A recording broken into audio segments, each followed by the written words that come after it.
السلام عليكم اصدقاء قناه ايمان في البلاد الامريكان. اهلا وسهلا بيكم. معلش مطوله الغيب عليكم شويه. عندي كذا موضوع عايزه اكلمكم فيه. فرصه النهارده انا في منهاتن طبعا اللي انا دايما بقول لكم ان دي قلب نيويورك سيتي مش نيويورك ستيت. وخلاص بقى الصفوه بتوع قناتي عارفين الفرق بين نيويورك سيتي ونيويورك ستيت. طبعا هنا بتكون الدوشه زي ما انتم فاهمين. انا قدام المحل اللي بيصنف اكبر محل في العالم. خلينا كده هتشوفوا اليافطه بتاعته والاسم بتاعه. طبعا اللي عارفين بيقروا عن نيويورك هيعرفوا ده محل ميسيس. ده مصنف المحل الاكبر في العالم. على فكره انا كنت دايما بسمع عن هارودز، محلات هارودز في لندن. انا رحت زرتها فعلا.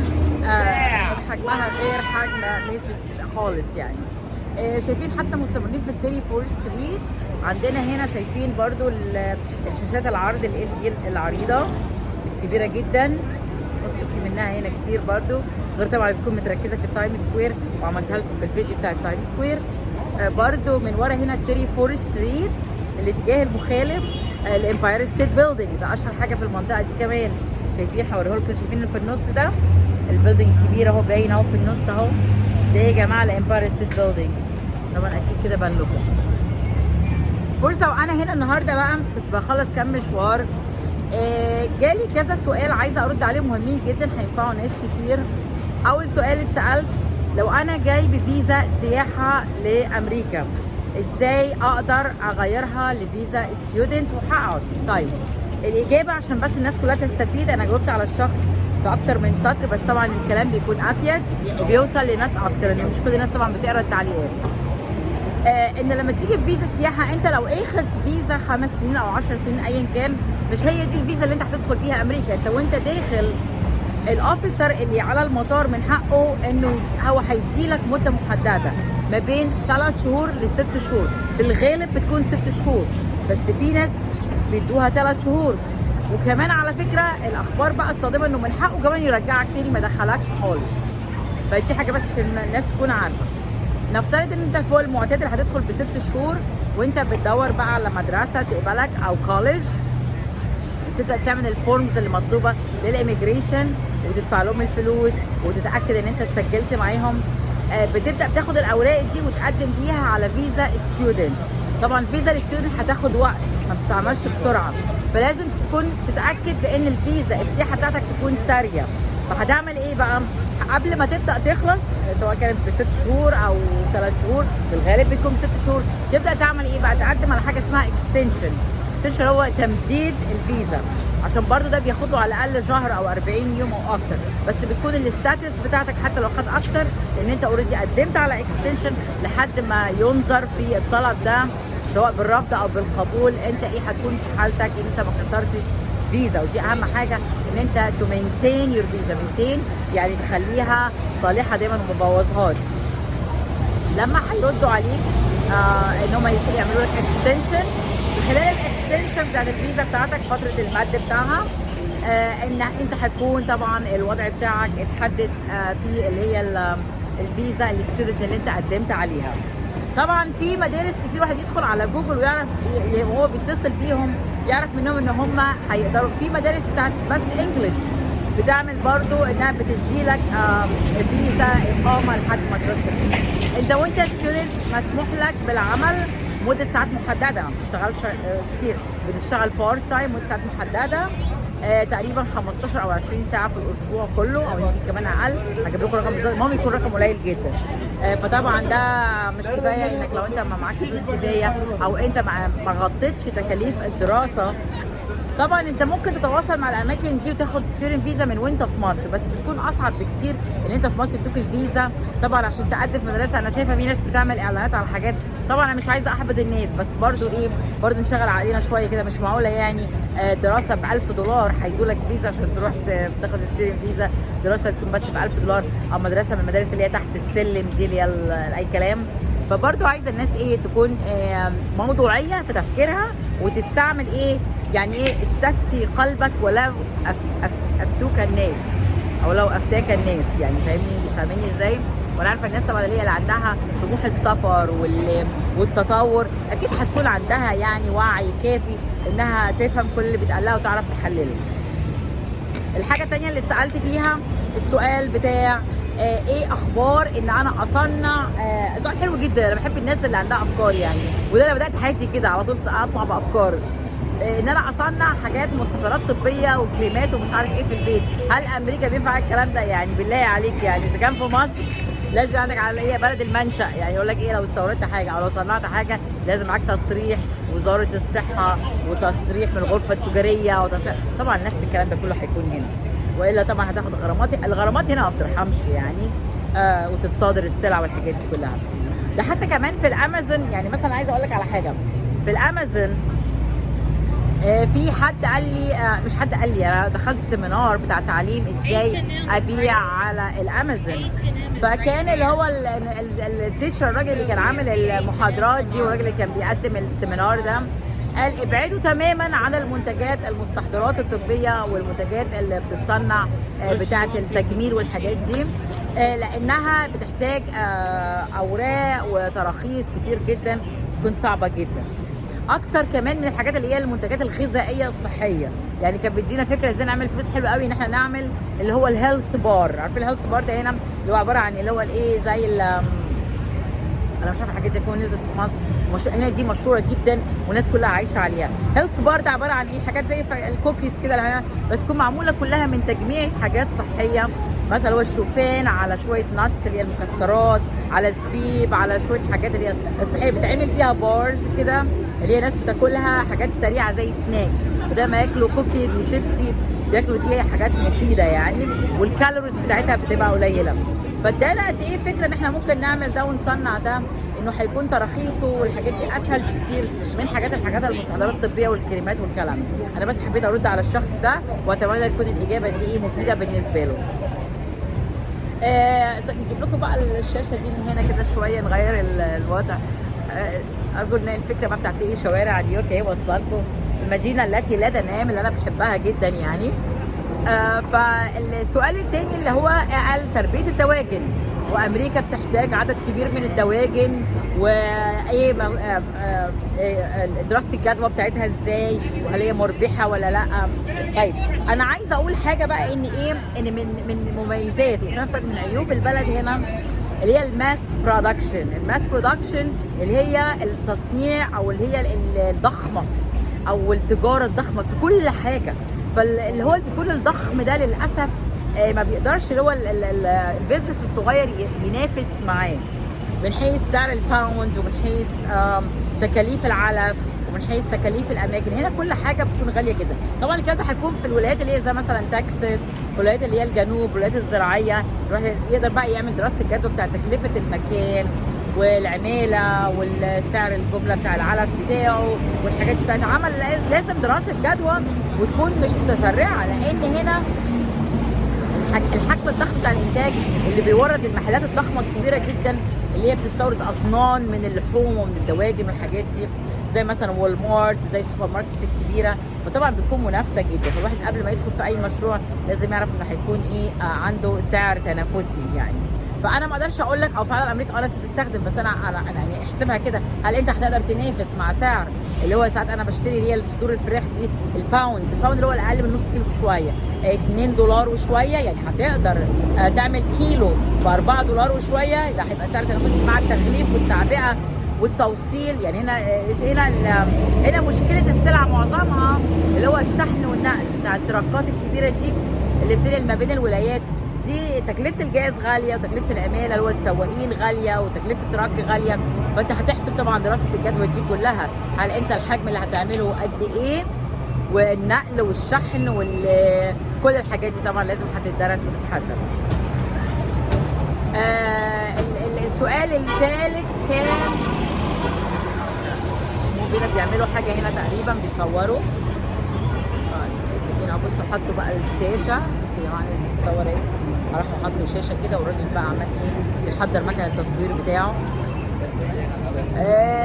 الديناميكيه هنا عاليه جدا، الحركه ما فيش سكون خالص، حركه زي فكره ايه ان الكون كله متحرك يعني، فهي البلد دي كده. بس انا اصور لكم شويه الويندوز هنا. بنصور بقى الشاشه بقى الحلوه الكبيره اللي فوق دي. بحب انا منظر الشاشات الكبيره دي. اعلانات هنا مؤثره جدا يعني. بحاول افتكر الحاجه الثالثه اللي انا سالتها اللي عايزه اتكلم فيها. انا اتكلمت دلوقتي على فيزا السياحه والدراسه، اتكلمت عن حكايه مشروع الدواجن، اتكلمت عن مستحضرات التجميل وتصنيعها. من الاسئله الثانيه برضو اللي بتجيلي اللي هي انا لو سافرت فيزا سياحه هعدل. السؤال طبعا غريب جدا. هعدل وضعي في هاخد قد ايه لحد ما اعدل وضعي؟ هتعدل وضعي في خلال قد ايه؟ طبعا سؤال غريب جدا. انا عايزاكم يعني يا ريت الناس تتفاعل معايا وترد عليا وتقول لي يعني سؤال زي ده تجاوب عليه ازاي؟ يعني انت واحد حرك وعرفت تلاقي شغلانه وشركه تقدم لك وتعينك وتعمل فيزا عمل. واحد حرك عرفت تلاقي بنت تتجوزها وتعدل الفيزا بتاعتك لجرين كارد واقامه. واحد يعني معلش معاه فلوس وجاي من السياحه وقرر يعمل فيزا استثمار. فالمساله ما فيهاش قد ايه، هم مش ملزمين انهم يحولوا لك، ده بالعكس انت قدامك 6 شهور وهتنزل، هينزلوك. فانت اللي بتعمل لنفسك سكه تانية او طريقه تانية. او انت واحد شاطر جدا وقدمت على فيزا، حولتها لفيزا ستودنت ودورت في المدارس والمعاهد ولقيت حاجه رخيصه وقبلوك وعملوا لك فيزا الدراسه. فمفيش حاجه اسمها امتى وقد ايه وبكام. فده بتختلف من شخص. يعني انا هنا بتعامل مع ناس كتير جدا، كل واحد له قصه مختلفه عن التاني. ازاي عرف يقعد هنا، ازاي عرف يكمل هنا، وازاي في ناس فشلت مره واثنين وثلاثه لحد ما عملت ايه اللي هي الحاجه اللي ادت بيها انها تعرف تعمل اقامه وتعرف تكمل في البلد هنا. واعرف ناس عاشت وللاسف يعني ماتت. منهم صديق لعيلتي يعني هو زوج صاحبتي الله يرحمه، يعني توفى قريب من كام شهر كده. الراجل لحد ما يعني قعد هنا حاجه و20 سنه ما قدرش يعدل اقامته وما نزلش مصر يشوف اهله يعني. فطبعا الوضع لان ايه كان حاجات كذا حاجه حصلت وفشلت في مواضيع الجواز وكده، فالحاجات دي كلها فشلت لحد ما اتجوز صاحبتي دي وخلف وخلاص رضي بالامر الواقع وقعد من غير ما يعدل الاقامه بتاعته. ففي قصص كثيره جدا، وفي قصص ناس كتير. انا عايزه اقول لكم موضوع الجواز هنا اتنصب عليها، او البنت هربت ومش عارف يلاقيها والورق باظ وراح واحده تانية والتانية حصل معها مش عارف ايه. اعرف حد بالتحديد حصل له حاجات مقاسي يعني 3 مرات ورا بعض لحد ما في الاخر عرف يعمل الاقامه بتاعته.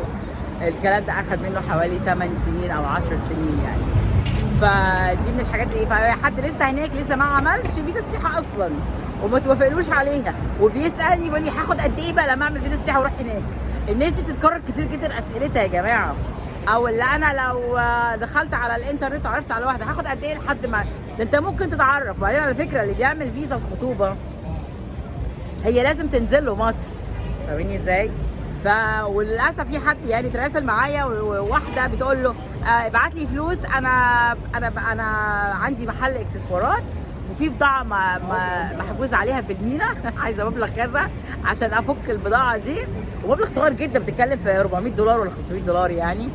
بعتهم لي عشان افك البضاعه دي. فبيتشاتوا مع بعض بقى بيتكلموا. وانا عايزه بقى ايه اوجه للناس اللي بتقول لي انا اعرف واحده امريكانيه، كله بيقول لي كده امريكانيه. تدور معاه في الكلام شويه لقيت عليك اصل هي تونسيه ومش عارف مامتها فين وباباها فين والكلام ده كله.